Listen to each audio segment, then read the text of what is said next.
салом, нахуст таваҷҷӯҳ кунед ба сархати мавзӯи имрӯз 10 апрел. Бонки ҷаҳонӣ мегӯяд интиқоли пули муҳоҷирони тоҷик дар соли гузашта афзоиш ёфт, аммо муҳоҷирон ба ин омори нав бо шубҳа менигаранд. баръакс сол ба сол кам мешавад. Намедонам ин ҳисоботи оморро аз куҷо мегиранд ва чӣ тарз мекунанд. интиқоли суми муҳоҷирон сол ба сол бояд камтар шавад, на зиёдтар. охирин умеди амонатгузорон муштариёни Тоҷпромбонк мегӯянд гирифтани моликият ба ҷои пулашонро надоранд, чун ин амвол аз маблағи онҳо бештар нархгузорӣ шудааст. мақсад ки нарх дуруст монда наметавонад, мекунем дига умед ба баргардони маблағҳо наимонад. дар ҳоле ки сокинони Тоҷикистон ба рафъи оқибатҳои офати табиӣ ҳафтаи гузашта машғуланд, кумитаи ҳолатҳои фавқулода аз боришоти нав ҳушдор медиҳад. аммо шурӯъ мекунам аз он ки Тоҷикистон аз Бонки ҷаҳонӣ хост ки барои идомаи сохтмони нерӯгоҳи Роғун кӯмак кунад. ҷамолдин нуралиев муовини аввали раиси Бонки миллӣ дар суҳбат бо мақомдорони баландпояи Бонки ҷаҳонӣ гуфтааст ки нерӯгоҳ метавонад кишварҳои ҳамсояро бо қувваи барқи арзон таъмин кунад. аммо Бонки ҷаҳонӣ ба дархости Тоҷикистон посухи рӯшан намедиҳад. Тоҷикистон дар ҳоле барои идомаи сохтмони нерӯгоҳи Роғун сармоя меҷӯяд ки соли 2009 парлумон онро дар баробари талко ва нерӯгоҳи норак иншооти стратегӣ ва миллӣ унвон кард. айни замон дучархаи нерӯгоҳ насб шудааст ки қарор аст бо пур шудани об дар обанбор ба кор андохта шаванд. Тоҷикистон то ба ҳол бештар бо маблағҳои худӣ сохтмони нерӯгоҳи Роғунро давом медиҳад. дар идомаи мавзӯи пул, Бонки ҷаҳонӣ дар як гузориши тозаи худ аз афзоиши маблағҳои интиқолии муҳоҷирони тоҷик ба ватан дар соли гузашта хабар медиҳад, аммо ба рақаме ки дар ин гузориш оварда шудааст худи муҳоҷирон чандон бовар надоранд. ба қавли онҳо зиндагӣ дар Русия сол то сол ба истилоҳ гарон мешавад ва ин имконоти молии муҳоҷиронро камтар кардааст. бонки ҷаҳонӣ дар гузориши тоза нашраш мегӯяд ки аз рушди иқтисоди Русия дар соли 2018 се кишвари Осиёи миёна Тоҷикистон, Узбекистон ва Қирғизистон фоида диданд. ин кишварҳо ки ба унвони давлатҳои интиқолдиҳандаи муҳоҷирони корӣ арзёбӣ мешаванд, аз уфтухези иқтисоди Русия вобаста ҳастанд. мизони интиқоли пулии муҳоҷирон ба Тоҷикистон дар соли 2018 дар маҷмӯъ $17 миллион бештар назар ба соли 2017 будааст. бинобар иттилои Бонки марказии Русия, муҳоҷирони кории тоҷик дар соли 2018 тавассути бонкҳо ба Тоҷикистон $2 миллиард و 553 миллион маблағ фиристоданд. музди ҳар як муҳоҷири меҳнатие ки ба ватан сум интиқол мекунад, агар ҳисоб кунем маоши миёнае ки 30,000 мегирад, 5,500 барои патент аст. 5,000 дигар ин ҳисоби квартирапулӣ мешавад. агар квартирапулӣ пасти ки мо меём ки ҳоло оне ки дар шаҳрҳои Москва як сари одаме аз 5,000 зиёд аст, 10,000. 5,000 дигар ин барои хунду хӯроке ки мо хунду хӯроки миёна гуфтесем ба на он дараҷа ки ҳатто аз 7,000 ан мегузарад. бигузор ки 5,000 15,000. 5,000 дигар агар роҳкирои муҳоҷир шавад ва пули телефонӣ ӯ шавад ва майда чӯйдае ки дар ҳамагӣ 20,000.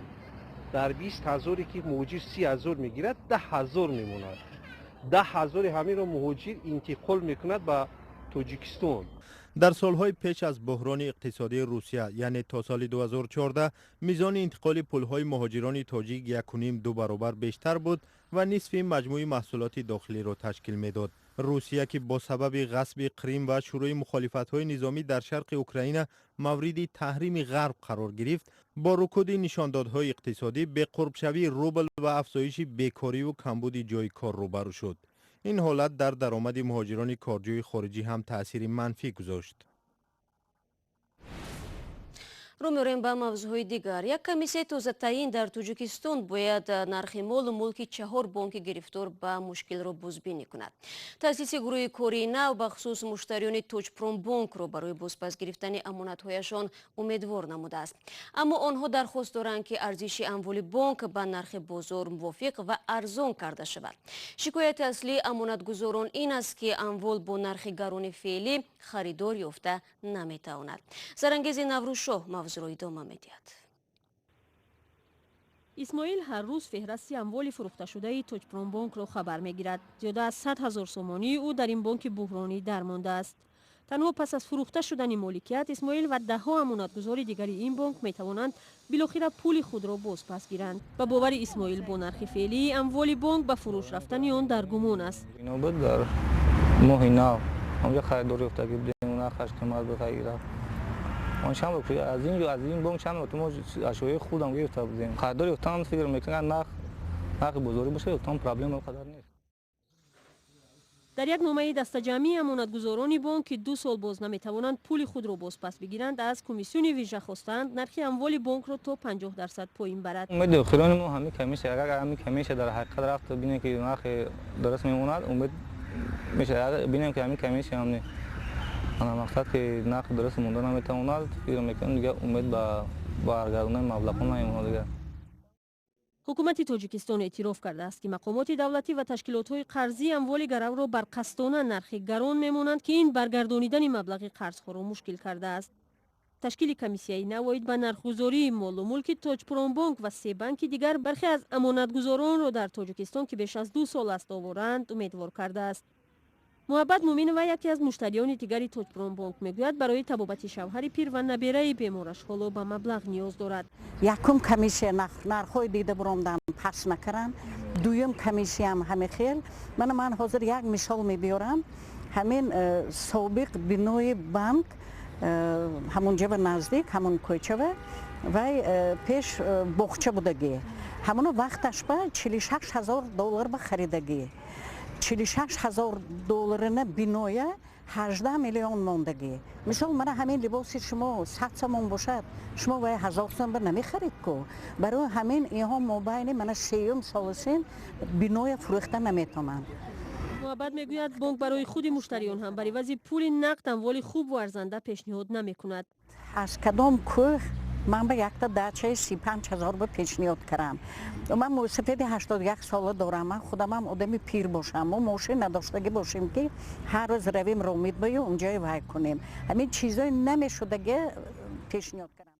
در توجپرومبونک با خبرنگار رادیوی آزادی گفتند تغییر نرخ‌ها از آنها وابسته نیست. توجپرومبونک به گفته مسئولینش از مشتریان بیش از 40 و به گفته خود امانتگزاران 51 میلیون سومانی قرضدار است. مشکل این بانک از سال 2015 آغاز شد و سال 2017 آن را تا به مفلسی رساند. 314 نفر مشتری این بانک 2 سال باز نمی‌توانند پول‌های خود را بازپس بگیرند. نظامالدین زاهدی سفیر نو تاجیکستان در ایران تعیین شد. در این باره روز 10 اپریل فرمان رئیس جمهوری تاجیکستان صادر گردید. زاهدی 62 ساله از سال 2010 تا این دم به حیث معاون و نایب اول وزیر کارهای خارجی تاجیکستان کار کرده است. تاجیکستان در حال سفیر نو خود را در ایران تعیین کرد که تهران نیز ماه مارت امسال نماینده نو خود را به دوشنبه فرستاد. مناسبت دو کشور طی تقریبا 4 سال اخیر به سردی پیچیده بود و تنها ماه فوریه امسال هر دو طرف از بهبود روابط خبر دادند.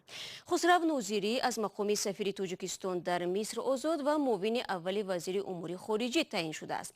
اردشیر قادری که تا این دم ریاست کشورهای آسیا و آفریقای وزارت کارهای خارجی را به عهده داشت سفیر تاجیکستان در مالزیا شد.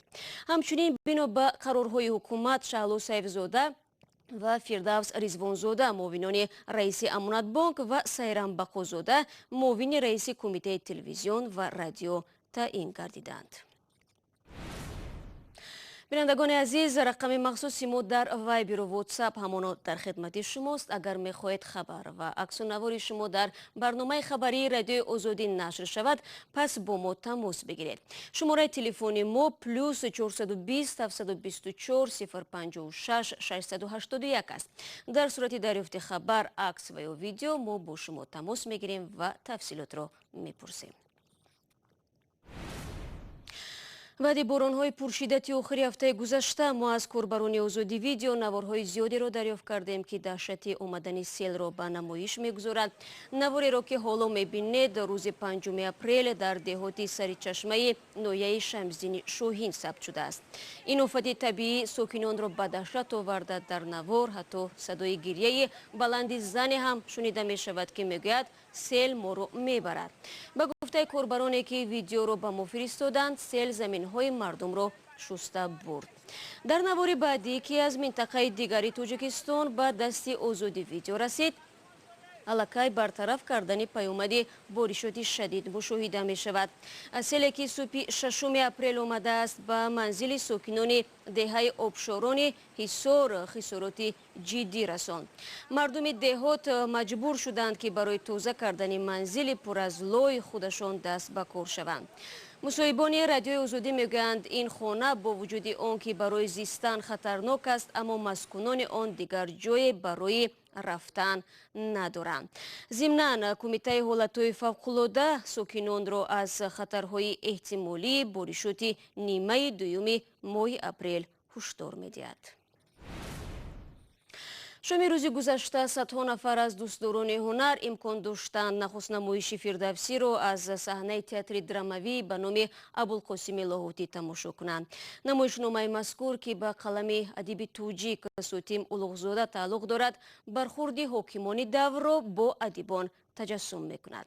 шодмони ятим дар баробари дигар намояндагони мақомоти Тоҷикистон тамошобини ин нахуст намоиш буд.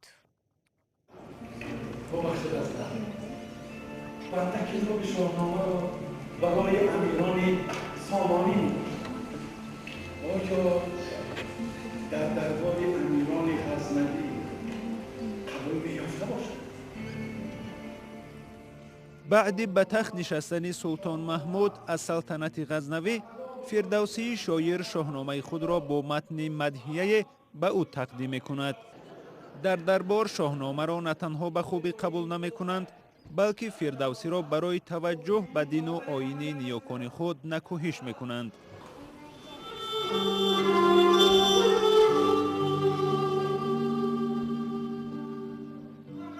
قدر شاعر و سخن، ناحقی به ادیبان و مناسبت حاکمان به زحمت آنها از موضوعهای اصلی نمایشنامه فردوسی بود.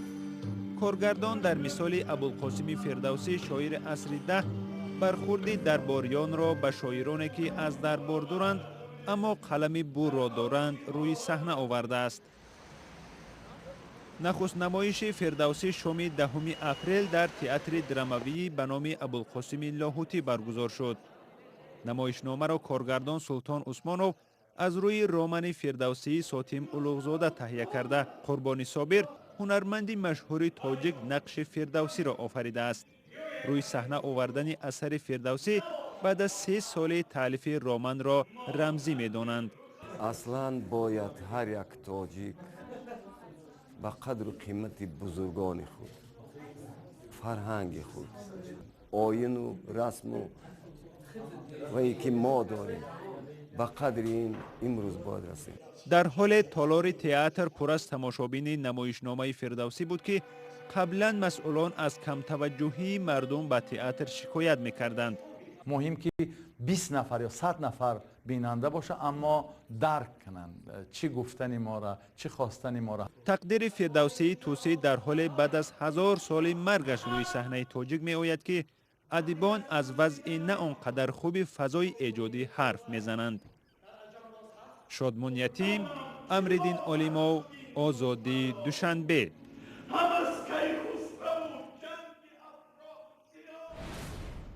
ва вакилони дифои Хайрулло Мирсаидов, хабарнигор ва раҳбари КВН Тоҷикистон аз додгоҳи олӣ дархост карданд ки парвандаи ӯро бознигарӣ ва ӯро пуррасафед кунанд. Бахтиёр Насруллоев, вакили дифои Мирсаидов, гуфт шикоятномаи худро ба додгоҳи олӣ рӯзи 1 апрел ирсол кардааст. Насруллоев афзуд тибқи пешбинии қонун додгоҳи олӣ дар тӯли 2 моҳ бояд ба аризаи онҳо посух бидиҳад. фурсате ки дар ихтиёр доштем ба поён мерасад. аз он ки то охири барнома моро ҳамроҳ будед ташаккур мегӯем ва ҳамин гуна даъват мекунем ки навору гузоришҳои ҷолиби моро аз Озодӣ видео канали мо дар YouTube тамошо кунед. фардо шуморо дар навиди бомдодӣ мунтазир мешавам. худо нигаҳдор.